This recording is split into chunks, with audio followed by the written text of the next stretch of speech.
দ্বিতীয় দিন বেশ খানিকটা সময় হাতে নিয়ে চলে গিয়েছিলাম বাঁকে বিহারীজির মন্দিরে। তো বিহারীজিকে দর্শনের জন্য বেশ খানিকক্ষণ সময় দাঁড়িয়েছিলাম লাইনে, প্রায় ধরুন ৪৫ মিনিট মতো।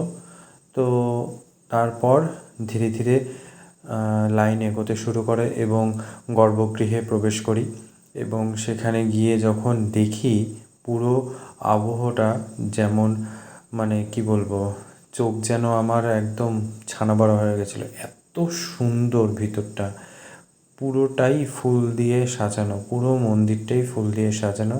আর বিহারীজিকে দেখে তো মানে চোখই সরানো যাচ্ছে না, সত্যি অপূর্ব লাগছিল। কিন্তু এই প্রবেশ করার সময় বেশ খানিকটা ভিড় থাকার জন্য অনেকটা সময় নষ্ট হয় সেখানে।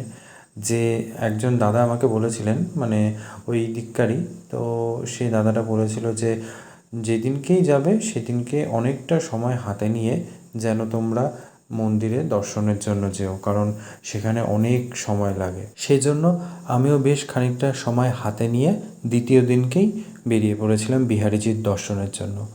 তো সেখানে যাই এবং লাইন যেহেতু বেশি ভিড় থাকে, মানে লাইনটা অনেকটা লম্বা থাকে, সেই জন্য অনেকক্ষণ দাঁড়িয়ে থাকতে পেরেছিলাম। বিহারীজির দর্শন অনেকক্ষণ পেয়েছিলাম। তিনি এতটাই কৃপা করেছিল যে আমি, মানে কি বলবো, একটা সাইডে গিয়ে দাঁড়িয়ে পড়ি এবং সেখানে অনেকক্ষণ দাঁড়িয়ে বিহারীজিকে সামনে থেকে দেখতে পাই আর কি। তারপর অনেক কিছু পেয়েছিলাম বলতে ওখানকার যে পূজারীজি আছেন, দেখুন এই যে মালা, ফুল, তারপরে বিভিন্ন এই পেয়ারা, এগুলো সেখানে খেলনা, এগুলো দিচ্ছিল। তো এরকম ছুঁড়ে ছুঁড়ে দিচ্ছিল। তো সেই সময় আমার কাছে কিছু ফুল এসে পড়ে, ঠাকুরেরই ফুল, মালার ফুল। তো আমি সেটা পাই। এটা বিহারীজির আশীর্বাদ আমি মনে করি। তো দেখুন, বিহারীজি সবাইকে ভালো রাখুক, সবার মঙ্গল হোক, এটাই কামনা করি।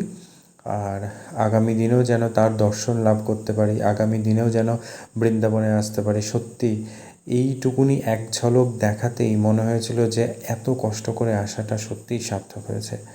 তো যাই হোক, আমি যে কাজের জন্য এসেছি সেই কাজটাও যেন আমার সম্পূর্ণ হয়, এটাও একটা পাওয়া, বড় পাওয়া। আর তারপর তার দর্শন পাওয়া সত্যি দুর্লভ। তো এই দেখুন, পুরো মন্দিরটা ফুলে একদম সাজিয়েছে, কি সুন্দর! এইভাবে সাজানো মানে আমি কখনো দেখিনি। তো খুব সুন্দর লাগছিল মন্দিরটা। আর মন্দিরের ভিতরটা তো আরও বেশি সুন্দর, যেখানটায় তিনি রয়েছেন। আর তিনিও খুব সুন্দর সেজে গুজে একদম পরিপাটি হয়ে রয়েছেন। দেখুন ভিতরটা একদম সুন্দর।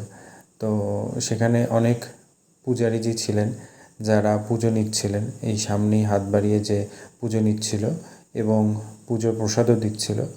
তো এভাবে যখনই আপনারা আসবেন বা যে কোনো সময় আসবেন, সে কোনো সময়ই পুজো দিতে পারবেন, পুজো দেওয়ার ব্যবস্থা রয়েছে। এইবার ঠাকুরের পর্দা দিয়ে দিয়েছে।